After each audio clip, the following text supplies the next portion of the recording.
Shalom Elohim, haleluya, puji nama Tuhan. Semangat pagi Bapak Ibu Saudara yang dikasihi Tuhan kita, Yesus Kristus. Jumpa lagi bersama saya Pendeta Samuel Mawuntu dalam Renungan Pagi. Ke 1563 hari Renungan Pagi ini mengudara. Puji Tuhan. Bapak Ibu Saudara yang dikasihi Tuhan, sebelum kita mengawali segala aktivitas kita di pagi hari ini, marilah kita mengawalinya bersama Tuhan dengan mendengarkan firman Tuhan. Sebelum kita membaca, mendengarkan, dan merenungkan firman Tuhan hari ini, mari kita minta pimpinan Roh Kudus. Kita berdoa. Bapa di surga, kami sangat-sangat membutuhkan kebenaran firman-Mu sebagai makanan tubuh, jiwa, dan roh kami. Kenyangkan kami, puaskan kami dengan firman-Mu ini, agar kami kuat menghadapi kerasnya kehidupan ini, dan tetap menjadi berkat Tuhan, tetap menjadi terang Tuhan di antara kegelapan dunia ini. Kami buka hati kami, siap ditaburi dan diisi dengan kebenaran firman Tuhan. Di dalam nama Tuhan Yesus, yang adalah firman Allah yang hidup, kami berdoa. Amin. Haleluya. Mari buka Alkitab kita dalam kitab Wahyu pasal 9 ayat 1 sampai ayat 12. Di bawah perikop sangkakala yang kelima. Demikian firman Tuhan. Lalu malaikat yang kelima meniup sangkakalanya, dan aku melihat sebuah bintang yang jatuh dari langit ke atas bumi, dan kepadanya diberikan anak kunci lobang jurang maut. Maka dibukanyalah pintu lobang jurang maut itu. Lalu naiklah asap dari lobang itu, bagaikan asap tanur besar. Dan matahari dan angkasa menjadi gelap oleh asap lobang itu. Dan dari asap itu berkeluaranlah belalang-belalang ke atas bumi. Dan kepada mereka diberikan kuasa sama seperti kuasa kalajengking-kalajengking di bumi. Dan kepada mereka dipesankan supaya mereka jangan merusakkan rumput-rumput di bumi, atau tumbuh-tumbuhan, ataupun pohon-pohon, melainkan hanya manusia yang tidak memakai meterai Allah di dahinya. Dan mereka diperkenankan bukan untuk membunuh manusia, melainkan hanya untuk menyiksa mereka 5 bulan lamanya. Dan siksaan itu seperti siksaan kalajengking apabila ia menyengat manusia. Dan pada masa itu orang-orang akan mencari maut, tetapi mereka tidak akan menemukannya. Dan mereka akan ingin mati, tetapi maut lari dari mereka. Dan rupa belalang-belalang itu sama seperti kuda yang disiapkan untuk peperangan. Dan di atas kepala mereka ada sesuatu yang menyerupai mahkota emas. Dan muka mereka sama seperti muka manusia. Dan rambut mereka sama seperti rambut perempuan. Dan gigi mereka sama seperti gigi singa. Dan dada mereka sama seperti baju sirah. Dan bunyi sayap mereka bagaikan bunyi kereta-kereta yang ditarik banyak kuda yang sedang lari ke medan peperangan. Dan ekor mereka sama seperti kalajengking dan ada sengatnya. Dan di dalam ekor mereka itu terdapat kuasa mereka untuk menyakiti manusia 5 bulan lamanya. Dan raja yang memerintah mereka ialah malaikat jurang maut. Namanya dalam bahasa Ibrani ialah Abaddon. Dan dalam bahasa Yunani ialah Apollyon. Celaka yang pertama sudah lewat. Sekarang akan menyusul 2 celaka lagi. Amin. Bapak Ibu Saudara yang dikasihi Tuhan, di dalam kitab Wahyu ini menceritakan tentang apa yang akan terjadi kelak. Saudara, apa yang dikatakan firman Tuhan ini pasti terjadi. Saudara yang dikasihi Tuhan, kita mau belajar kebenaran firman Tuhan ini supaya kita berjaga-jaga. Amin. Supaya kita betul-betul menyandarkan hidup kita sepenuhnya kepada Tuhan, supaya kita mendapat perlindungan dari Tuhan. Ketika hari ini tiba, kita semua yang percaya kepada Tuhan dijaga, dilindungi, dan diberkati Tuhan Yesus. Amin. Bapak Ibu Saudara yang dikasihi Tuhan, perhatikan ayat 1. Lalu malaikat yang kelima meniup sangkakalanya, dan aku melihat sebuah bintang yang jatuh dari langit ke atas bumi, dan kepadanya diberikan anak kunci lobang jurang maut. Bapak Ibu Saudara yang diberkati Tuhan, bintang yang jatuh ini bicara tentang malaikat maut yang diberikan kuasa untuk menyiksa umat manusia selama 5 bulan. Tapi mereka yang disiksa tidak mengalami kematian. Mereka tetap diizinkan hidup dan tersiksa. Lihat ayat 6. Dan pada masa itu orang-orang akan mencari maut, tetapi mereka tidak akan menemukannya. Dan mereka akan ingin mati, tetapi maut lari dari mereka. Bapak Ibu Saudara yang dikasihi Tuhan, kalau kita melihat ayat ini, begitu menderitanya manusia yang hidup di zaman itu. Saudara yang dikasihi Tuhan, menariknya di ayat 4, di sana diberitahukan ada pengecualian. Coba kita lihat ayat 4. Dan kepada mereka dipesankan supaya mereka jangan merusakkan rumput-rumput di bumi atau tumbuh-tumbuhan atau pohon-pohon, melainkan hanya manusia yang tidak memakai meterai Allah di dahinya. Amin. Bapak Ibu Saudara yang dikasihi Tuhan, tadi saya katakan ada pengecualian. Amin. Mereka yang memakai meterai Allah, mereka tidak disentuh. Amin. Bapak Ibu Saudara yang dikasihi Tuhan, dari ayat ini, kita semua orang percaya mendapatkan satu penghiburan, satu kekuatan iman. Bahwa kita yang hidup di dalam Tuhan, di mana Roh Kudus ada di dalam diri kita, kita aman. Amin. Haleluya. Tuhan memberi tanda orang percaya dengan rohnya, Roh Kudus. Roh Kudus adalah meterai Allah yang ada di dalam hati setiap orang percaya. Amin. Haleluya. Efesus 1 ayat 13 dan ayat 14 berkata begini. Di dalam Dia kamu juga, karena kamu telah mendengar firman kebenaran, yaitu Injil keselamatanmu, di dalam Dia kamu juga ketika kamu percaya, perhatikan, dimeteraikan dengan Roh Kudus yang dijanjikannya itu. Amin. Saudara yang dikasihi Tuhan, kita yang sudah mendengar kebenaran firman Tuhan, percaya pada Injil Kerajaan Allah itu, kita menjadi percaya, kita dimeteraikan, diberi tanda oleh Tuhan dengan rohnya yang ada di dalam diri kita. Haleluya. Ayat 14. Dan Roh Kudus itu adalah jaminan bagian kita sampai kita memperoleh seluruhnya, yaitu penebusan yang menjadikan kita milik Allah untuk memuji kemuliaannya. Amin. Haleluya. Bapak Ibu Saudara yang diberkati Tuhan, pertanyaannya sekarang, kapan Roh Kudus ada pada kita? Di saat kita mendengarkan firman Tuhan, kita bertumbuh dengan iman karena firman. Karena iman itu kita akhirnya percaya sungguh-sungguh kepada Tuhan Yesus melalui pemberitaan Injil itu. Pada saat itu, Roh Kudus ada di dalam diri kita. Tuhan memeteraikan kita dengan rohnya yang kudus itu. Amin. Haleluya.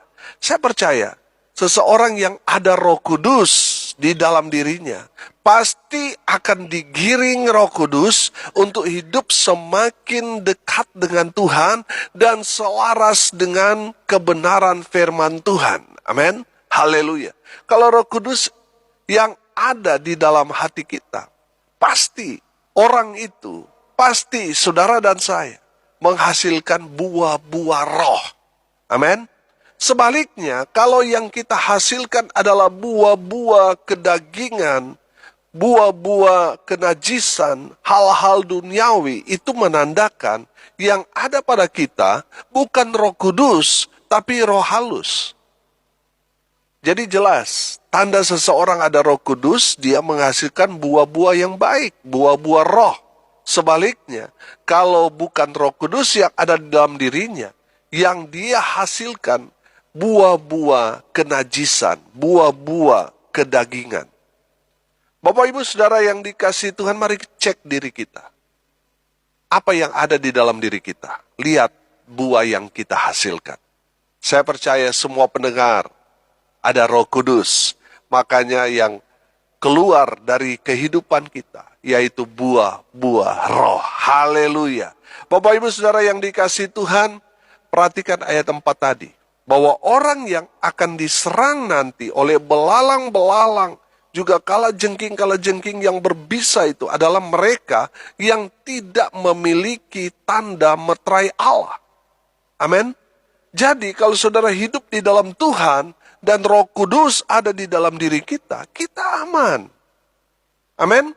Kita aman, saudara. Ada pengecualian. Saudara ingat waktu kejadian tulah terjadi di Mesir? Saudara, ada satu tempat di Mesir yang tidak kena tulah. Namanya Goshen. Amin. Saudara yang dikasihi Tuhan, satu Mesir itu kena tulah, Goshen yang termasuk wilayah Mesir, ada pengecualiannya. Tidak kena tulah. Karena ada umat Tuhan di sana. Amin. Karena umat Israel ada tinggal di Goshen.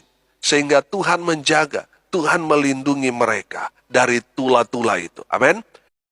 Demikian juga perlindungan Tuhan kepada orang-orang yang percaya kepada pemberitaan Injil Yesus Kristus. Mereka ada pengecualian. Amin. Mereka akan dijaga, dilindungi, dan diberkati oleh Tuhan. Karena apa? Roh Kudus ada di dalam diri kita. Amin. Haleluya. 2 Korintus 1 ayat 22 berkata begini. Memeteraikan tanda miliknya atas kita dan yang memberikan Roh Kudus di dalam hati kita sebagai jaminan dari semua yang telah disediakan untuk kita. Amin. Haleluya.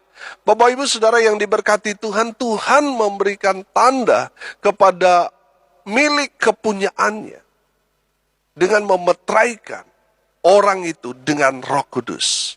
Roh Kudus itu diberikan di dalam hati mereka yang percaya kepada pemberitaan Injil Yesus Kristus. Haleluya. Roh Kudus itu tanda dari Tuhan, meterai dari Tuhan untuk kita yang percaya kepada Tuhan. Tanda bahwa saudara dan saya milik Tuhan. Haleluya. Bapak Ibu Saudara yang diberkati Tuhan, dari kebenaran firman Tuhan ini kita belajar bahwa betul di suatu hari nanti akan ada banyak kesulitan-kesulitan terjadi di dunia ini. Tapi bagi kita orang percaya, kita tidak perlu takut. Sebab Tuhan memberi tanda kepada orang percaya. Tanda atau meterai Allah itu ada di dalam kehidupan orang-orang percaya, yaitu Roh Kudus. Bagaimana caranya supaya Roh Kudus ada di dalam diri kita? Yang harus kita lakukan, buka hati kita. Terima Sang Firman, yaitu Tuhan Yesus Kristus dalam hidup saudara. Maka Roh Kudus akan tinggal diam di dalam kehidupan saudara. Amin. Haleluya. Kalau kita tinggal di dalam Tuhan dan Tuhan ada di dalam diri kita, maka kita akan diberkati Tuhan dengan luar biasa. Kita akan dijaga, kita akan dilindungi dan diberkati oleh Tuhan.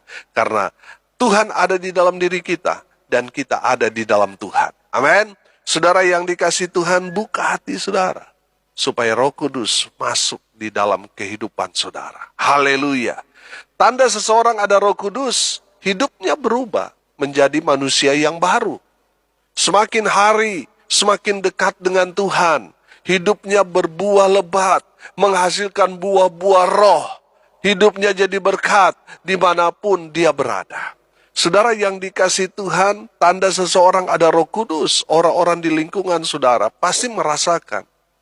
Orang ini berubah Pak Pendeta. Sejak dia hidup di dalam Tuhan. Dia hidup dalam terang. Dia hidup betul-betul berbeda dengan manusia lamanya. Saudara yang dikasihi Tuhan, perubahan kita dirasakan, dilihat oleh orang-orang yang ada di sekitar kita. Amin. Makanya orang yang ada Roh Kudus dalam dirinya, hidupnya pasti berubah. Saudara lihat, ketika Rasul Paulus berjumpa dengan Yesus, waktu dia perjalanan ke Damsyik, dia tadinya masih seorang yang penganiaya umat Tuhan. Tapi ketika dia berjumpa dengan Yesus dalam perjalanan ke Damsyik, hidupnya berubah. Artinya apa, saudara? Seseorang yang berjumpa secara pribadi dengan Tuhan, pasti hidupnya berubah. Saudara mengaku orang Kristen, sudah berpuluh-puluh tahun saudara menjadi orang Kristen, tapi hidupmu tidak berubah, hidupmu masih hidup dalam kegelapan. Saya mau katakan, bukan Roh Kudus yang ada di dalam dirimu. Karena saya percaya, kalau Roh Kudus ada di dalam diri kita, pasti hidup kita jadi terang. Bukan hidup dalam kegelapan, tapi hidup dalam terang Tuhan. Amin. Hidup berubah menjadi manusia yang baru. Haleluya. Dan yang berikut, saudara, tanda seseorang ada Roh Kudus. Orang yang ada Roh Kudus pasti hidupnya menyenangkan hati Tuhan. Amin. Pertanyaannya, bagaimana caranya menyenangkan hati Tuhan? Menyenangkan hati Tuhan dengan menjadi pelaku-pelaku firman. Amin. Lakukan firman Tuhan, itulah yang Tuhan kehendaki. Itulah yang berkenan di hadapan Tuhan. Itulah yang menyenangkan hati Tuhan. Ketika saudara dan saya menjadi pelaku-pelaku firman. Saudara yang dikasihi Tuhan, saya percaya seseorang yang ada Roh Kudus di dalam dirinya, pasti Tuhan akan mampukan dia untuk menjadi pelaku-pelaku firman. Amin. Karena ada Roh Kudus yang mendorong dia, memampukan dia, menguatkan dia untuk menjadi pelaku-pelaku firman. Haleluya. Bapak Ibu Saudara yang dikasihi Tuhan, pastikan di dalam diri saudara dan saya ada Roh Kudus. Ada meterai Allah, tanda milik kepunyaan Allah. Supaya di saat datang hari yang dinubuatkan dalam kitab-kitab wahyu ini, saudara dan saya aman. Amin. Karena kita dijaga, dilindungi.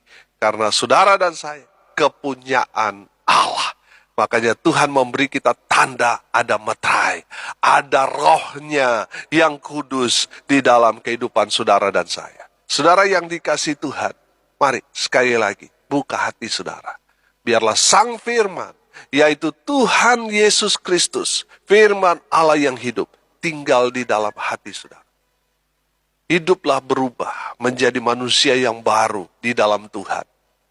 Dan senangkan Tuhan dengan menjadi pelaku-pelaku firman.